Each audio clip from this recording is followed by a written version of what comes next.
Alhamdulillahilladzi anzalas sakinata fi qulubil mu'minin liyazdadu imana ma'a imanihim. Asyhadu an la ilaha illallah wahdahu la syarikalah wa asyhadu anna Muhammadan abduhu wa rasuluhu alladzi la nabiyya ba'dah amma ba'd. Qala Allah Ta'ala fi kitabihil karim, a'udzu billahi minasy syaithanir rajim.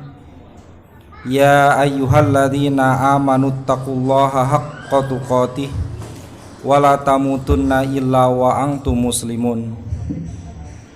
Wa qala Allah Ta'ala, ya ayyuhalladzina amanu taqullaha wa qulu qawlan sadida yuslih lakum a'malakum wa yaghfir lakum dhunubakum wa may yuti'illaha wa rasulahu faqad faza fawzan 'azima. Hadirin wa iman rahimakumullah, Bapak Ibu yang saya hormati, yang sama-sama mengharapkan ridho serta maghfirah Allah Subhanahu wa taala. Syukur alhamdulillah sampai saat ini Allah masih memberikan kekuatan, kesempatan, nikmat hidayah, kesehatan dan juga kesabaran kepada kita untuk terus meningkatkan kualitas keimanan dan ketaatan kita kepadanya. Menjadikan seluruh aktivitas hidup kita awali dengan niatan ikhlas semata-mata hanya karena Allah Subhanahu wa taala dan dilaksanakan sesuai dengan kaifiyah yang telah dicontohkan oleh Rasulullah sallallahu alaihi wasallam. Memperbanyak bekal, mempersiapkan bekal untuk tempat yang kita cita-citakan bersama, yaitu surga. Surga hanya bisa dimasuki oleh orang-orang yang bertakwa yang dirahmati oleh Allah Subhanahu wa taala.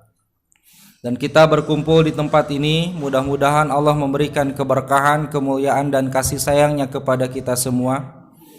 Allah berjanji barang siapa yang senantiasa berkumpul dengan orang-orang yang salih, melaksanakan amal salih, maka Allah akan kumpulkan kembali nanti di surga Aden dengan orang tua, dengan pendamping-pendamping dan juga dengan anak keturunan kita. Hadirin wa iman rahimakumullah,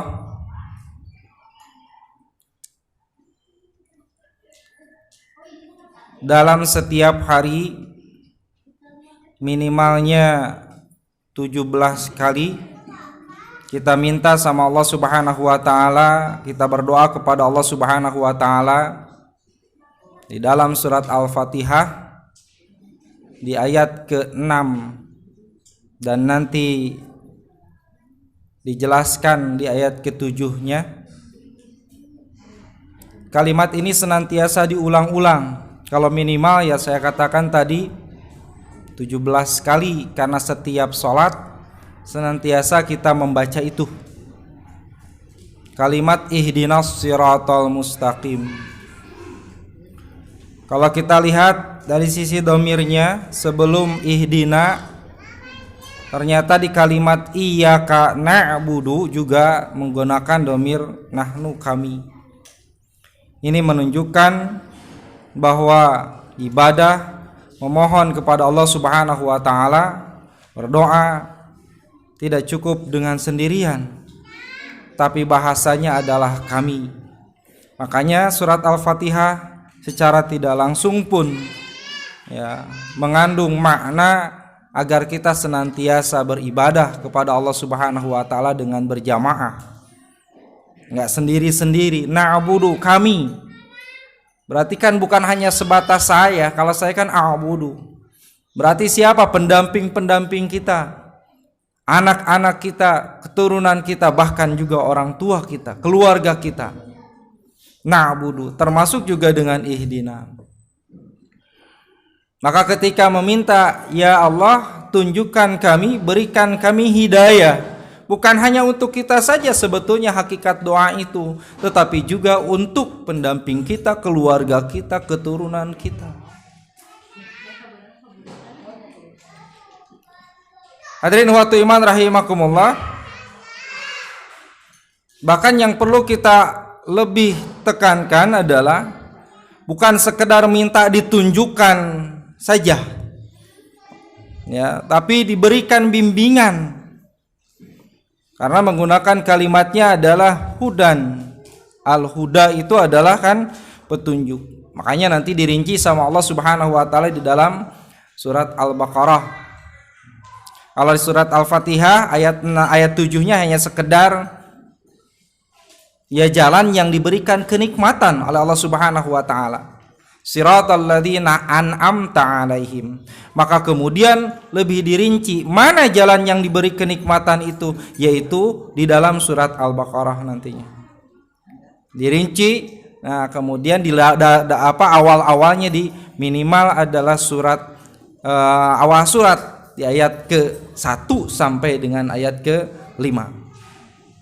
Bahkan kalimat hudanya nanti ada 2. Di ayat 2, dalikal kitabul la raiba fih hudan lil muttaqin. Di ayat ke-5-nya, ulaika ala hudam mir rabbihim. Karena emang tadi kita minta ihdina, ya Allah tunjukkan kami berikan hidayah kepada kami untuk berjalan di jalanmu, di siratal mustaqim. Hadirin wa iman rahimakumullah.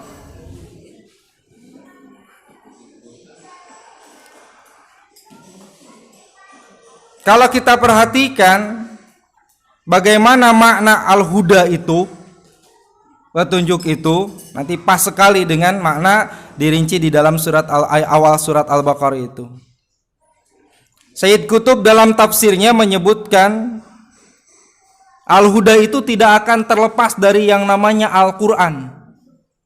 Makanya di ayat 2-nya kan dalikal kitabu la raiba fih hudal lil muttaqin. Itulah Alkitab, itulah Al-Quran. Ma'rifah ini ya. Itulah Al-Quran. Ya, la raiba fi, yang tidak ada keraguan di dalamnya. Maka kalau ada umat Islam yang meragukan isi Al-Quran dan dipertanyakan ini teh keimanannya. La raiba fi hudal lil muttaqin, sebagai hidayah, jalan petunjuk untuk atau bagi orang-orang yang bertakwa. Makanya Sayyid Qutb mengatakan tidak terlepas yang namanya hudan petunjuk hidayah itu adalah Al-Quran. Kalau sekarang kita senantiasa meminta ditunjukkan hidayah, diberikan hidayah menuju siratal mustaqim, tapi jauh dari Al-Quran, maka selama 17 kali minimalnya, belum ditambah surat-surat yang lain, gitu kan, malah jauh dari Al-Quran, bohong apa yang kita pinta itu kepada Allah Subhanahu wa taala. Apa yang diucapkan itu hanya sebatas ucapan kosong saja, bukan permintaan yang memang betul-betul minta sama Allah untuk kemudian akhirnya diulang-ulang kita baca. Bahkan surat Al-Baqarah diawali dengan kalimat alif lam mim. Ini memandung pemahaman bagaimana kita wajib menerima apa yang ada di dalam Al-Quran. Jangankan kita, orang Arab saja tidak tahu apa makna alif lam mim. Secara tidak langsung ini juga menunjukkan bahwa Al-Quran itu adalah wahyu Allah, bukan ciptaan Muhammad. Cuman kalau tidak ada keyakinan kita sama ayat Al-Quran wahyu Allah, nggak peduli mau kalimat seperti apa, mau panjang mau pendek ayat tersebut, mau isinya terkait dengan kebahagiaan, basyir, kabar gembira, ataupun terkait dengan ancaman, nggak jadi masalah. Jalan lancar, semau dia saja ia melaksanakan apa yang ada dalam kehidupannya. Padahal panduan kita, pedoman hidup kita, undang-undang yang paling tinggi adalah Al-Quran. Makanya nggak boleh lepas dari Al-Quran itu. Sayyid Qutb mengatakan, ya, hidayah itu adalah hakikatnya Al-Quran, hakikatuhu Al-Quran. Hakikat dari hidayah, dari petunjuk itu, dari Al-Huda itu adalah Al-Quran. Termasuk juga tabiatuhu, karakternya. Karakter hidayah itu tidak akan terlepas dari Al-Quran, Pak. Ya. Termasuk juga apa yang ditujunya. Kianahu, sama. Yang dituju dari hidayah itu adalah ya, entitasnya adalah Al-Quran. Kenapa minta petunjuk? Gitu kan ya, sama Allah sebutkan. Tujuannya ada di mana? Dijelaskan semua isinya dalam Al-Quran. Termasuk juga esensi dari hidayah itu adalah mahiyahnya, tiada lain adalah Al-Quran. Maka tidak bisa dilepaskan dari Al-Quran itu. Kalau Sayyid Hawa mengatakan ad-dalalatu al-musilatu ilat ba'ihi, sebab-sebab yang dapat menghantarkan seseorang kepada harapan yang didambakannya. Itu yang namanya hidayah. Makanya kita minta. Kenapa meminta? Karena hidayah itu yang dapat mengantarkan kita kepada keinginan kita, kepada harapan kita, apa yang kita dambakan itu. Hadirin waktu iman rahimakumullah. Sedangkan Imam Al-Qurtubi menjelaskan kalimat hidayah itu adalah ar-rasydu wal bayanu, petunjuk dan penjelasan yang di dalamnya terdapat keterangan bagi ahli ilmu yang mengetahui ayat-ayat Al-Qur'an, termasuk juga tambahan penjelasan. Ya. Makanya di dalam surat Al-Baqarah kan wa bayyinati minal huda, menjelaskan lagi huda, tapi menjelaskan terkait dengan hidayah tersebut. Kita datang ke sini setiap ahad, katakan ya. Tiada lain adalah tujuannya itu merealisasikan, mengamalkan apa yang kita senantiasa minta. Ihdinas siratal mustaqim. Ya, maka kemudian nanti niatkan sepenuhnya adalah untuk beribadah. Oleh sebab itu kemudian bisa disimpulkan, ya, kalau ingin mendapatkan hidayah, maka jangan jauh-jauh dari Al-Quran, pelajari Al-Quran. Terlebih lagi kalau kemudian kita tahu bagaimana proses pembelajaran, ya, yang pas dan paling banyak itu adalah tempatnya, wasilah mendapatkan dari sisi tempatnya adalah di mana? Kan di masjid. Zaman Rasul juga sama, di masjid. Datang ke suatu tempat, mengkaji ayat-ayat Al-Quran. Di mana tempatnya itu dulu? Di masjid. Kalau kita lihat sejarah bagaimana Rasulullah SAW di Makkah mempelajari Islam, mengembangkan dakwah Islam karena situasi tidak memungkinkan melakukan pemahaman, ya, agar bisa mengetahui isi-isi wahyu tersebut di Masjidil Haram waktu itu, maka dilaksanakannya adalah dari rumah ke rumah. Ya, termasuk salah satunya rumah Al-Arqam, Jariyah. Hadirin waktu iman rahimakumullah. Tetapi ketika sudah ke Madinah, maka yang dijadikan pusat, ya, aktivitas kaum muslimin itu adalah di masjid. Terlebih lagi mengkaji ayat-ayat Allah Subhanahu wa taala. Makanya tidak bisa kita jauh dari masjid kalau ingin mendapatkan derajat ketakwaan dan juga mendapatkan hidayah dari Allah Subhanahu wa taala. Tapi bukan sekedar tidur saja di masjid teh. Kaji ayat-ayatnya, bahkan saya mengatakan wajib makmurkan masjid, adakan kegiatan-kegiatan yang ketika orang datang ke masjid itu ia menjadi jalan masjid itu mendapatkan hidayah dari Allah Subhanahu wa taala. Hadirin wa iman rahimakumullah. Makanya buat program-program terkait dengan Al-Quran untuk memakmurkan masjid itu. Bukan sekedar dipakai sholat saja. Kalau beres sholat, salam, beres, ketemu, kemudian pulang. Dari sisi mananya? Oh, Jumatan Ustadz. Iya, kalau Jumatannya khusyuk. Makanya wajib bagi masjid kemudian mendirikan lembaga-lembaga pendidikan yang bisa menghantarkan seseorang mendapatkan hidayah. Maka ada bagian pendidikannya nanti di sana. Nah, dulu juga sama sebetulnya, atau di beberapa tempat di kampung Di masjid TPA tersebut memakmurkan masjidnya. Yang wayahna rame mah ada zaman Rasul juga rame, bahkan dipakai untuk latihan perang. Dengan beberapa hadis dipakai juga untuk mengikat tawanan. Penjara teh mun ayeuna mah.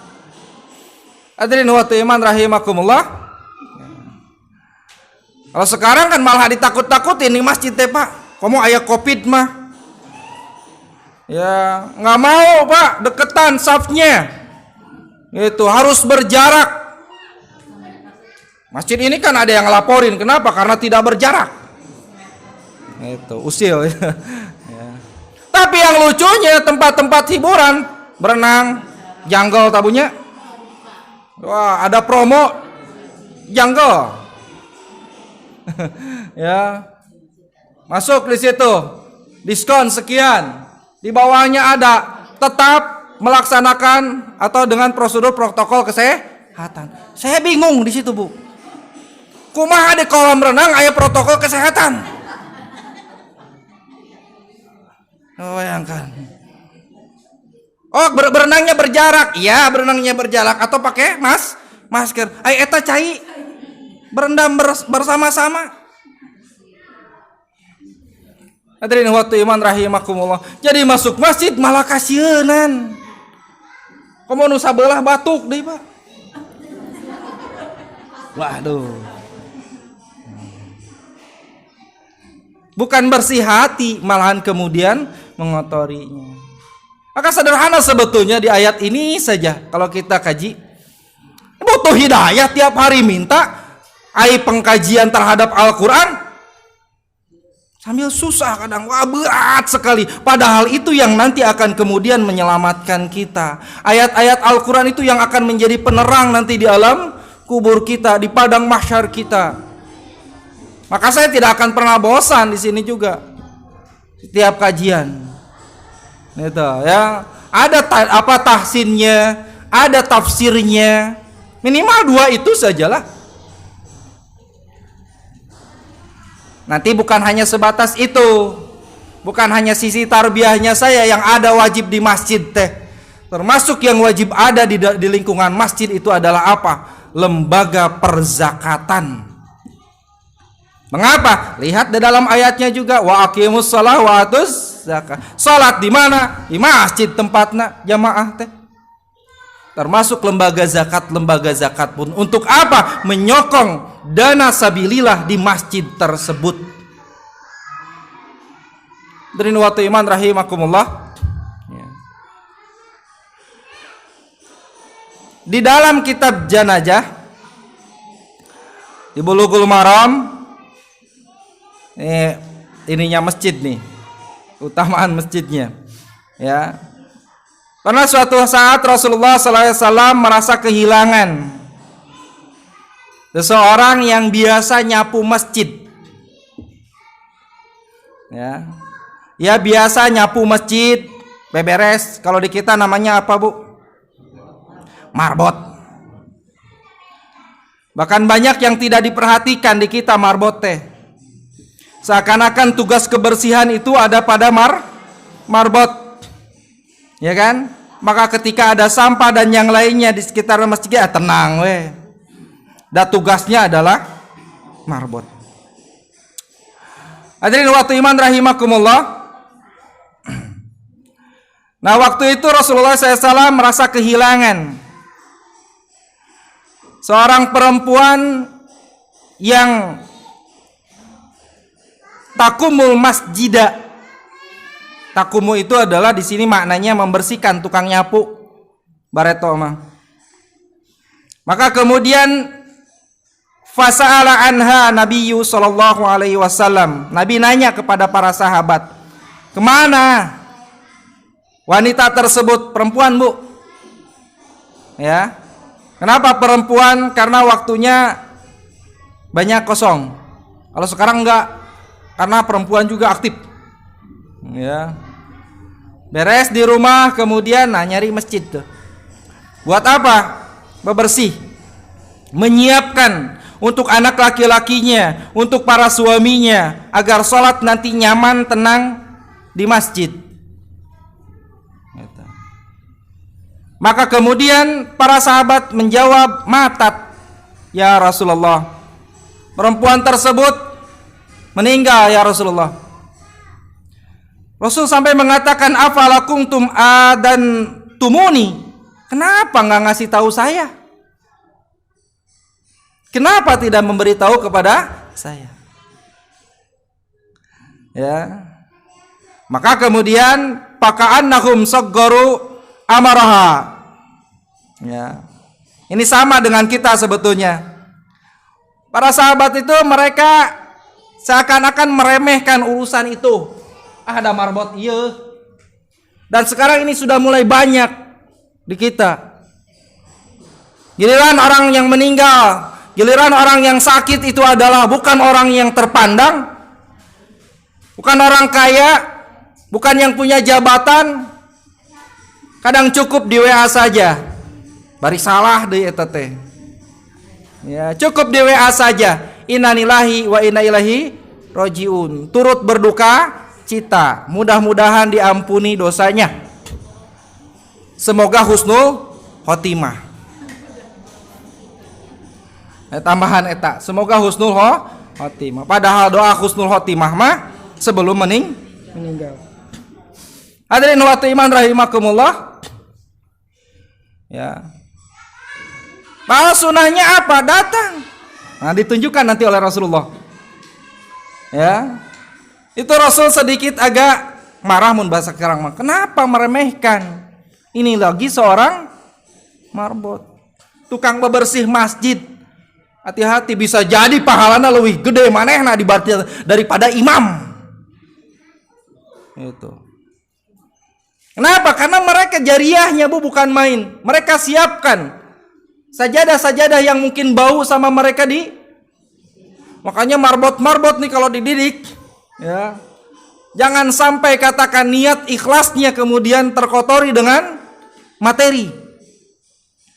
Kalau dia memang udah niatan, ada nggak ya di kita ya, ibu-ibu lah katakan seperti siapa, istrinya Imron, ya kasarnya lah katakan, kan bernazar agar nanti anaknya jadi pengurus masjid, marbot masjid lah, kasar nama, kan nggak ada.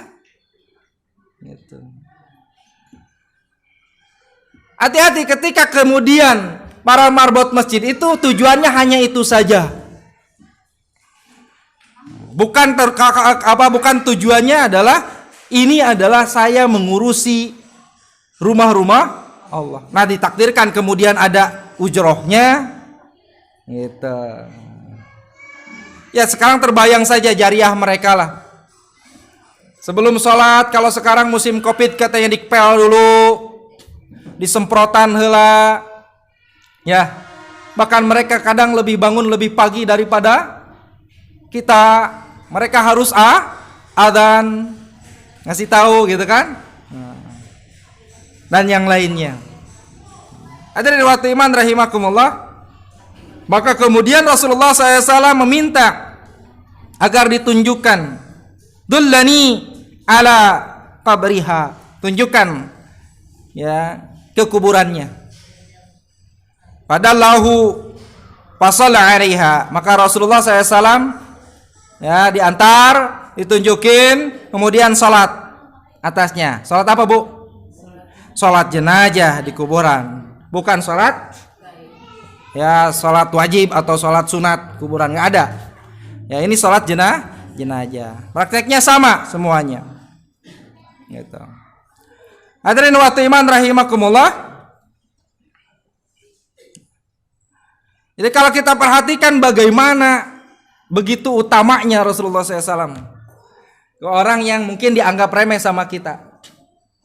Gitu, ya. Padahal bagaimana Allah Subhanahu wa taala Rasulullah SAW menegaskan terkait dengan saya katakan tadi, kalau giliran yang sakitnya adalah orang yang nggak terpandang, biarin aja ente geus maot tiga kitu hungkul. Tapi giliran yang kaya mau bro-broan ti dieu ti ditu. Termasuk juga sekarang sudah sama. Ketika walimah juga kebanyakan seperti itu. Kadang malahan beberapa aliran sesat kita kalah. Contoh Ahmadiyah, Syiah, ya, Al-Dai, Mereka mah ada yang meninggal satu walaupun tengah malam daratan, siap. Makanya disangkanya banyak banget, padahal saimah hungkul. Ya. Hadirin waktu iman rahimah, yang membersihkan masjid saja, apalagi yang mengisinya. Dalam hadis sahih riwayat Imam Muslim, orang yang ada di masjid saja, selama dia tidak batal, itu didoakan oleh malaikat ketika mau menunggu waktu sholat. Apalagi diisi mengkaji ayat-ayat Al-Quran, membaca Al-Quran dan yang lainnya. Karena tadi saya sebutkan, hidayah itu tidak terlepas dari yang namanya Al-Quran. Tinggal PR bagi kita sekarang, buktikan kalimat tersebut. Kita ya, mau tidak siratal mustaqim? Kalau mau ya cukup mungkin menyisikan waktu 1 minggu sekali mengkaji khususon saja itu. Cari masjidnya. Kalau nggak ada, ya kan, pengurusnya tegur. Kenapa harus ditegur? Ya buat apa kalau kemudian masjidnya sepi? Hanya ada ramai ketika sholat. Itu pun kalau sholat Jumat. Bagaimana mau masjid tersebut hidup? Makanya masjid itu bukan milik pengurus. Masjid itu bukan milik muwakif yang mewakafkan. Masjid itu milik Allah, kemudian pengurusannya juga sama-sama merasa memiliki semuanya. Dan tidak harus mengandalkan pengurus juga. Apa kekurangannya? Tinggal berkoordinasi saja. Ya, hadirin waktu iman rahimakumullah, insyaallah apapun yang terkait dengan masjid semuanya itu bernilai fi sabilillah. Hadirin waktu iman rahimakumullah. Nanti setelah ini, ketika memang pemahaman ayat Al-Qur'annya sudah mendalam, meyakininya, mengamalkan, baru akan runtut ke bawahnya. Seseorang yakin dengan hal yang gaib, alladzina yu'minuna bil gaib, karena memang mempelajari Al-Qur'an. Seorang kemudian melaksanakan ayat mendirikan salat, wa yuqimunas shalah, karena memahami apa yang ada di dalam Al-Qur'an. Oh, ini ada. Dan kalimatnya bukan mengerjakan salat, tapi mendirikan salat. Maka ia akan betul-betul mendirikan salat, bukan sekedar mengerjakan salat. Karena kalimatnya juga koma. Mendirikan. Nah, ini semua bisa didapatkan di mana? Kajian ayat Quran.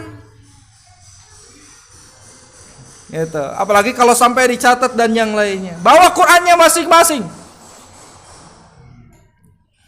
Sehingga itu betul-betul menjadi hudan, petunjuk pedoman hidup bagi kita. Termasuk ia mampu dengan mudahnya ketika Allah Subhanahu wa taala perintahkan untuk menginfakkan sebagian rezekinya. Nanti ini ada kaitan. Ketika orang kemudian susah melaksanakan itu semua, apa penyebabnya? Kok bisa seperti itu? Penyebabnya apa? Nah, di ayat 4 itulah kemudian Allah Subhanahu wa taala berfirman, salah satu orang yang ingin mendapatkan hidayah itu senantiasa wabil akhiratihum yuqinun. Mereka yakin terhadap hari akhir. Yang diyakininya apa? Yang diyakininya adalah janji-janji yang ada di dalam ayat Al-Quran itu. Ada basyir, ada kabar gembira bagi orang-orang yang bertakwa, beriman dan beramal soleh dengan surga. Dan ada nadhir, ancaman, siksaan bagi orang-orang yang kufur, bagi orang-orang yang kafir, bagi orang-orang yang musyrik. Bahkan lihat tafsir Ibnu Katsir terkait beliau menjelaskan tentang siapa orang kafir itu. Bapak Ibu sekalian, di dalam tafsirnya Ibnu Katsir menjelaskan tentang alladzina kafaru. Setelah Allah Subhanahu wa taala berfirman di ayat 5, ulaika ala hudam mir rabbihim wa ulaika humul muflihun. Ya. Imam Ibnu Katsir ketika menjelaskan innal ladzina kafaru sawaun alaihim a'angdartahum am lam tungdirhum la yu'minun. Ya.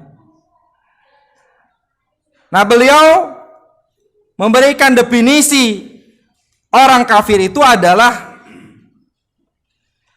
orang-orang yang menutup hatinya dari perkara-perkara yang hak, dari perkara-perkara yang benar dari Allah Subhanahu wa taala. Orang-orang yang menolak. Makanya kan kebahasanya menutup. Seperti fallahun. Petani teh? Kufur ya, sama ya kufurun ya. Petani kan disebut kafir. Kenapa? Karena senantiasa menutup benih. Nah, orang kafir itu mereka menutup ya perkara-perkara yang hak.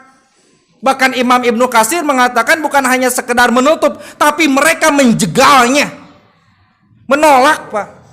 Makanya kesininya a'angdartahum amlam tungdirhum la yu'minun. Bagaimana katakan mau dinasehati enggak dinasehati la yu'minun, tidak akan pernah beriman, enggak akan ada perubahan. Wong ditolak kok. Bahkan dia menyerang, menjegal. Apa penyebabnya? Dua di dalam sebelumnya. Satu, ia tidak yakin dengan firman-firman Allah, dengan Al-Quran. Yang keduanya, wabil akhiratihum la yuqinun. Tidak yakin dengan hari akhir. Dan ini kenyataan itu. Sejarahnya banyak, kisahnya banyak. Dari mulai Fir'aun dan yang Fir'aun kan lama itu. Nabi Nuh, umatnya bagaimana? Dikasih tahu semuanya. Tapi malah yang ada apa? Menentang. Mana kalau memang kami mau disiksa. Mana mungkin orang yang sudah meninggal dunia ya jadi tulang belulang kemudian disatukan kembali. Mana mungkin ada hari kebangkitan. Termasuk kepada Nabi Muhammad sallallahu alaihi wasallam. Ya. Kenapa tidak mau mempelajari ayat-ayat Al-Qur'an? Karena tidak yakin dengan ya hari akhir. Sekarang saya tanya, Bapak Ibu sekalian datang ke sini, ya kan? Niatan ibadah. Kenapa coba? Karena ingin mendapatkan ya hidayah, ingin mendapatkan pahala dari Allah Subhanahu wa taala. Buat apa pahala? Kita melaksanakan sholat berjamaah, melaksanakan saum, melaksanakan zakat, karena kita yakin terhadap hari akhir. Karena nanti di hari akhir itu ada pertanggungjawaban. Nah, bagi orang yang menolak hak, enggak ada. Kalau sudah mati ya mati, beres. Makanya yang bunuh diri kan dia menyangka, betul? Ya nyangka bahwa udah beres, kalau udah saya banyak masalah, kalau saya mati nggak akan ada masalah lagi. Padahal tos maut teh nambah masalah, dan masalahnya tidak akan selesai di kuburan mah. Kalau masih hidup masih bisa kan berlari, tapi kalau sudah di alam kubur, bagi orang yang mampu, bagi orang yang kaya, bagi orang yang merasa dirinya paling saja, ya. Bagi orang yang sombong, gitu kan? Nah, menolak kebenaran, ya kan tetap pas ketika diingatkan, nanti kamu sudah tua tuh, ayo segera tobat, gitu. Bukan ibu, anggota dewan tuh bola itu. Menzolimi rakyatnya, itu contohnya. Si ibu mau kasih singgung wae. Dengan apapun ayat-ayatnya bahkan nggak bergeming. Walaupun semua ayat disebutkan di dalam surat Yunus nanti penguatnya itu. Semua ayat disebutkan terkait dengan ayat kalimat azab juga tetap aja tidak akan bergeming. Saya orang kaya kok, saya punya uang banyak. Kalau saya sakit tenang saja. Makanya gering gitu mayar di mana nama mun ka dokter. Gitu ya, karena ada jaminan teh. Hadirin wa iman rahimakumullah, Bahkan merasa tenang saja, saya masih umurnya panjang. Gitu, ya. Kenapa? Wabil akhiratihum la yuqinun. Mereka tidak yakin terhadap hari akhirnya. Kalau kita wabil akhiratihum yuqinun, harus yakin sama hari akhir. Kenapa saya datang ke sini? Kenapa saya beribadah dan yang lainnya? Karena nilai yang kita kejar Allah. Kemarin saya beberapa ahad yang lalu kan membahasnya terkait dengan itu. Yang kita kejar nilainya adalah nilai dari Allah Subhanahu wa taala. Nah, ini makna hidayah minta hidayah teh ke Allah teh. Kuatkan itu, dan ini yang hebatnya Allah Subhanahu wa taala itu. Lihat, setelah Alkitab kemudian ada yu'minuna bil ghaib. Kan kematian hari akhir itu adalah perkara yang gaib. Setelah yu'minu bima unzila ilaika wa ma unzila min qablik, di selanjutnya ayat selanjutnya wabil akhiratihum yuqinun. 2 kali penyebutannya, kitab 2 kali, kemudian hal yang gaib terkait dengan hari akhir pun secara tidak langsung pun 2 kali. Terkait dengan salat, kemudian juga dengan zakat, itu nanti pemahamannya tergantung nih 2 ini. Ya. Makanya saya katakan tadi di masjid itu wajib ada kajian-kajian terkait dengan Al-Quran. Dan itu harus istiqomah. Ayakeun pokoknya mah. Ya, minimalnya sudah melepas katakan kewajiban para pengurus. Kalau sudah diadakan nggak ada jamaah nama, sudah ada ditempel katakan. Yang dihukum itu adalah nanti ditanya pertanggungjawaban pemimpin itu adalah apa? Ya, tidak ada sama sekali pergerakannya. Gitu. Hadirin iman rahimakumullah, ini yang menjadi landasan sebetulnya dalam kita beribadah, meminta hidayah siratal mustaqim teh. Apakah seluruhnya harus Al-Qur'an? Tidak. Nanti diperkuat dengan sunnah. Inilah yang kemudian kita harus taat juga kepada Allah, taat kepada Rasul. Ya, yang Rasul kemudian menjelaskan terkait dengan ayat-ayat Al-Quran. Ada ayat-ayat yang kemudian Rasul jelaskan secara langsung. Ada juga kemudian hal-hal yang tidak dijelaskan secara langsung. Bahkan tidak ada dalam ayat Al-Quran. Ya, ada syariat yang memang tidak dijelaskan di dalam Al-Quran. Atau dijelaskan dalam Al-Quran hanya sebatas umum saja.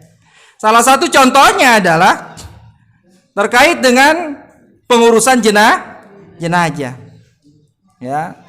Ya, pengurusan jenazah. Apakah ada rinci di dalam Al-Quran?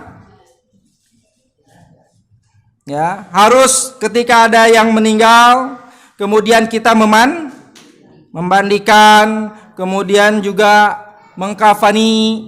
Kalau nguburin adalah, ya, terkait dengan kisah siapa? Qabil dan Habil. Ya, mereka membunuh Qabil ini membunuh. Ya, membunuh si Habil ya. Kalimatnya Qabil namanya ya, diterima padahal ada di dalam hadis. Ya, salah satunya saya katakan tadi adalah pengurusan jenazah. Makanya tidak akan pernah terpisah itu Al-Quran dan As-Sunnah mah. Nah, saya akan mencoba dalam artian ada hal-hal yang memang ternyata apa yang disunahkan oleh Rasulullah SAW kemudian belum banyak dilakukan oleh kita terkait dengan pelaksanaan sunnah ini. Satu, dalam memandikan saja Rasul senantiasa mewanti-wanti terkait memandikan, itu salah satunya dengan sidr. Apa sidr teh? Bidara. Walaupun itu dalam keadaan sedang haji, Bu. Ada seorang yang meninggal dunia, seorang sahabat meninggal dunia ketika sedang wukuf di Arafah. Ketika wukuf di Arafah dia jatuh dari untanya. Potong ieu Pak. Jadi kepalanya dulu. Maka Rasulullah SAW memerintahkan untuk memandikannya dan dengan air bima'in wasidrin. Itu dengan air dan bidara. Hampir semua tuh dengan air dan bidara. Kalau dulu katakan memang tidak ada. Nah sekarang sudah banyak tuh bidara-bidara tersebut. Ya, bukan bidadari ya, bidara. Ya, bahkan ada tanaman-tanamannya. Orang malahan ya landasannya kenapa nanam bidara? Buat ngusir setan. Ya. Dan kenapa diambil bidara? Karena memang yang bagus untuk kulit itu adalah bidara. Dulu ada sabunnya ya Bu ya. Cuman nggak ada lagi. Dulu pesantren Persis 99 di Rancabango. Itu ada daun itu sabun yang mengandung bidara dan ternyata bagus untuk penyakit kulit. Ya, yang gatal-gatal para santri berita ya istilah santri budug. Ternyata wasilahnya alhamdulillah banyak yang sembuh itu dengan bidara.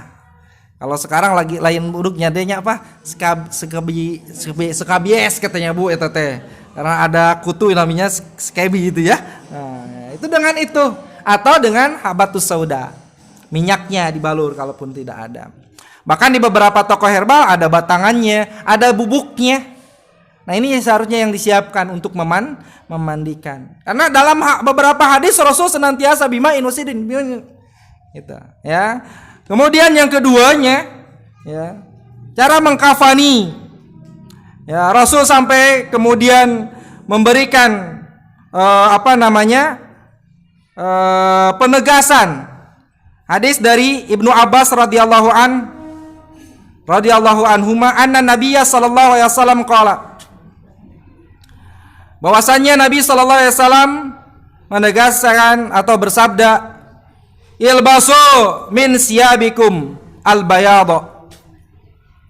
Ya, kata Rasulullah ketika mau mengkafani, pakai pakaianmu yang putih. Min siyabikum, dari siyabikum, pakaian kalian.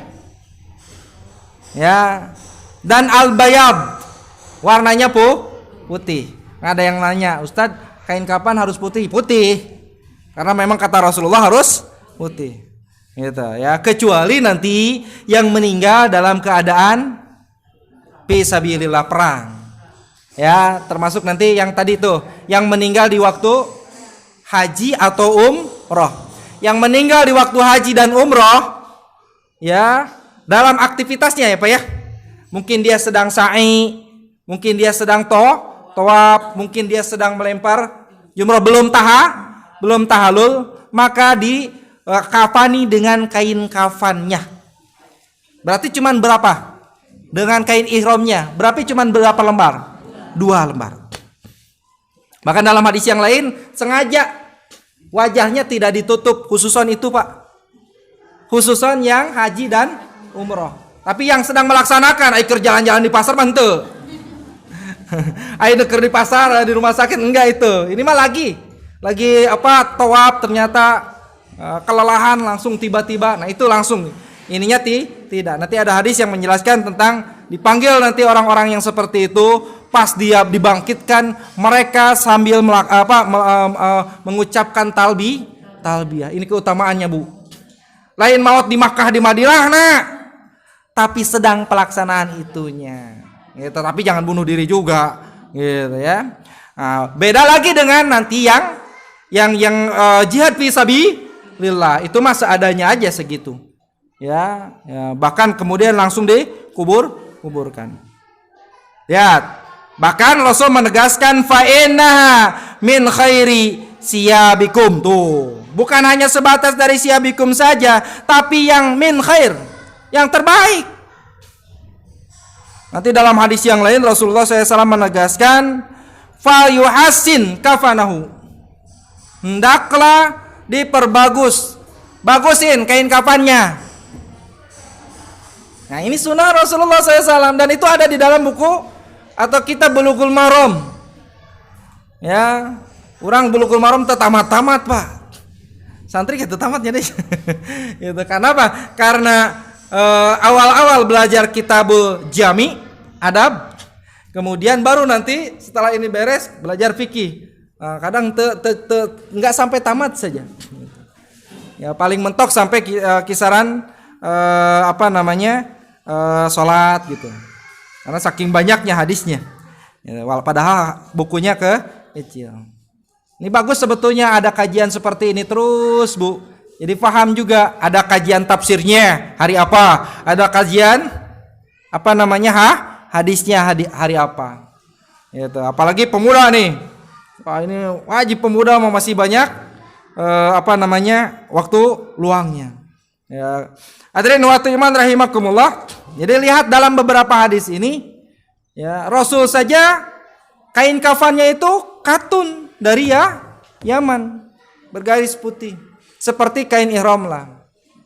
Saya sehingga menyimpulkan kemudian tong ngandalkeun masjid kain kafan teh, tong ngandalkeun RT RW kain kafan teh. Harus punya sendiri, minimalnya 1 di rumah. Berapa ukurannya Ustadz? Ukurannya adalah kalau kita 2 meter, ya laki-laki nih 2 meter kali 3 berarti 6 meter. Kalau perempuan 10 meter. Ya katakan beli 10 meter. Tapi jangan beli kemudian ke pasar, Pak beli kain kapan? Komo nutus sapaket Pak hajinya. Muntos sapaket mah aya kendina, aya kemana gitu. Sambil kemudian kain kapannya juga kasar. Murah ini pang murah waktu hidup saja kita tidak mau makanya. Sedangkan Rasul mewanti-wanti itu, fal yuhasin kafanahu. Ya, min siyabikum khairin min siyabikum, yang terbaik.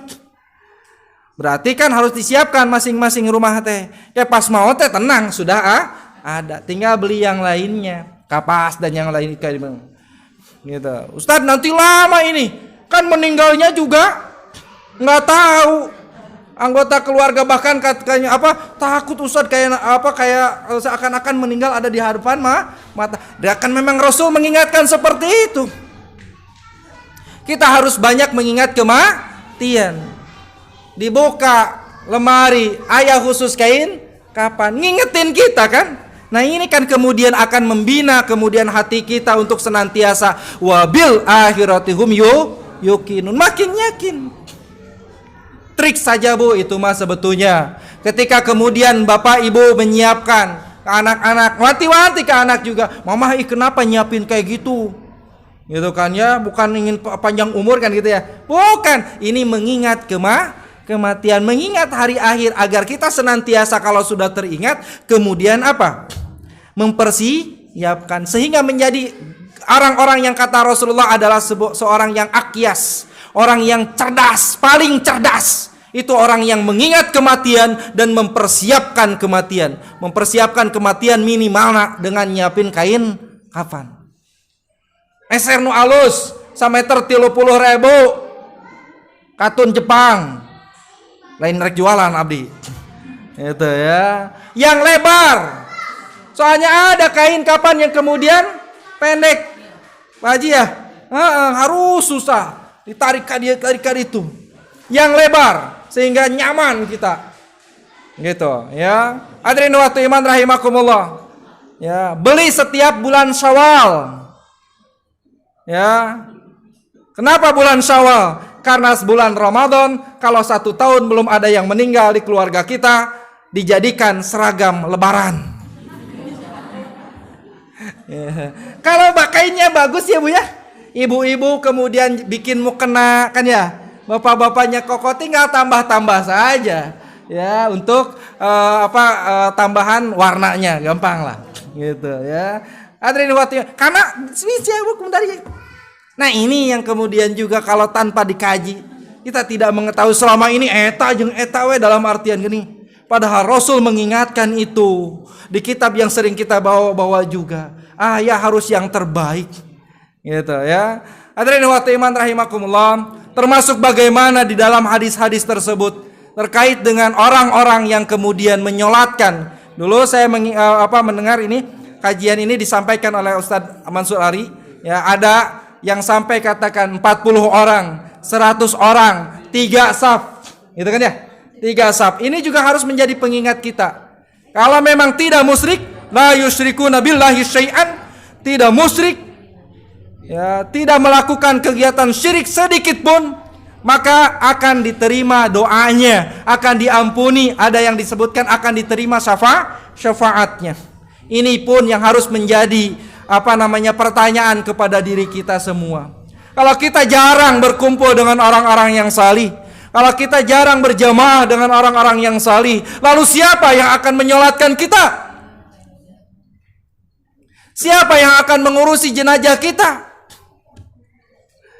Ya, kalau kita katakan jarang pula datang ke majelis ilmu, gitu kan? Termasuk juga pengorbanannya ke majelis ilmu. Bagaimana nanti? Ya, hadirin wa iman rahimakumullah, sampai detik ini juga katakan, ya, saya sampai senantiasa mengingat itu. Ketika adik saya meninggal dunia, syukur alhamdulillah katakan disolatkan dengan banyak orang. Saya bertanya terus dalam hati sampai sekarang, kalau saya siapa nanti? Hanya orang yang sekedar ribuan dalam WA innalillahi saja yang akan ada dapat syafaat itu, yang datang menyolatkan kita. Sholatnya mau di masjid, mau di mana, nggak jadi masalah kan. Ada buku keutamaan sholat jenazah disolatkan di masjid, ada nggak? Yang nggak ada. Ya kan, bagi jenazah juga nggak ada, orang udah meninggal. Ya. Apalagi kalau sampai kemudian, ya, ini juga perlu perhatian kepada kita, dan ini juga PR bagi kita sebetulnya di Jamiah Persatuan Islam. Kalau ada pengusaha, Ustadz, ya, ada pengusaha yang besar siap menginvestasikan dengan dengan sistem investasi, nggak jadi masalah, tapi memang jangka panjang, ya, yaitu membuat perumahan sama seperti LDI. Wah, mereka membeli dulu di daerah Gunung Putri itu ada tanah kakek saya, dibeli itu dekat Setu semuanya. Jadi mereka duduk semua di situ. Istimna. Naman orang ngacelek sehingga ada bahasanya, teka panggih tempatnya, rumahnya di mana? Hadirin wa iman rahimakumullah, guru-guru kita masih banyak juga yang kemudian yang masih muda yang tidak mempunyai rumah. Ini investasi, Pak, yang punya modal. Ke guru, ya kan? Ke jamaah, sok. Ya, rumahnya terkatakan perumahan untuk para asadi sehingga bisa terus berjamaah, bahkan kemudian memakmurkan masjid. Ini yang harus menjadi pertanyaan, bukan sekedar bagaimana saya nanti meninggal, tapi kemudian bagaimana saya pun nanti terang cahaya saya di alam kubur. Dalam sebuah riwayat bahwa ruh itu akan hidup terus. Ibu, ruh kita hidup ya? Ada matinya tidak? Tidak akan pernah mati ruh mah. Betul? Setelah lepas dari jasa dia kan sementara. Nanti ada langkah 7 langkah, betul? 7 langkah kemudian dimasukkan kembali. Hidup lagi, Bu. Di kuburan, di alam barzah.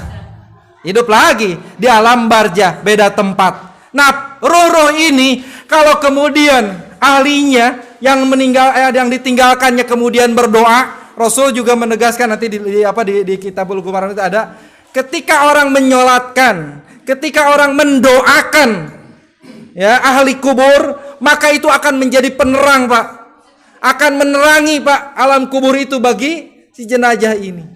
Maka wanti-wanti kepada anak-anak yang sudah ditinggalkan orang tuanya, jangan lepas doa ke kolot ke orang tua di dalam setiap sujud, itu yang akan membantu menerangi di alam ruh itu, di alam barzah itu. Pertanyaannya bagi kita, apakah kemudian keturunan kita akan melakukan itu? Kalau kenyataannya, ya, kadang sulit untuk berjamaah saja ngaji, katakan. Kemudian juga memperbanyak pemahaman terkait dengan ilmu agamanya. Bahkan kadang terserahlah, udah geus garade ieu, awas. Ya, puguh nutas galade. Itu kita punya harapannya. Nah, ini semua dijelaskan dalam sunnah Rasulullah SAW. Maka tidak bisa terpisahkan. Mudah-mudahan Allah Subhanahu Wa Taala memberikan kesabaran, keistiqomahan, umur yang panjang, bukan usia yang panjang. Umur yang panjang, umur itu adalah usia yang subur makmur dengan amal solih. Sehingga senantiasa kita bisa mempersiapkan kematian, baik itu materinya, ya, dari sisi katakan penguburan dan yang lainnya, termasuk juga terkait dengan ruhinya. Dari sisi apa? Amal solihnya.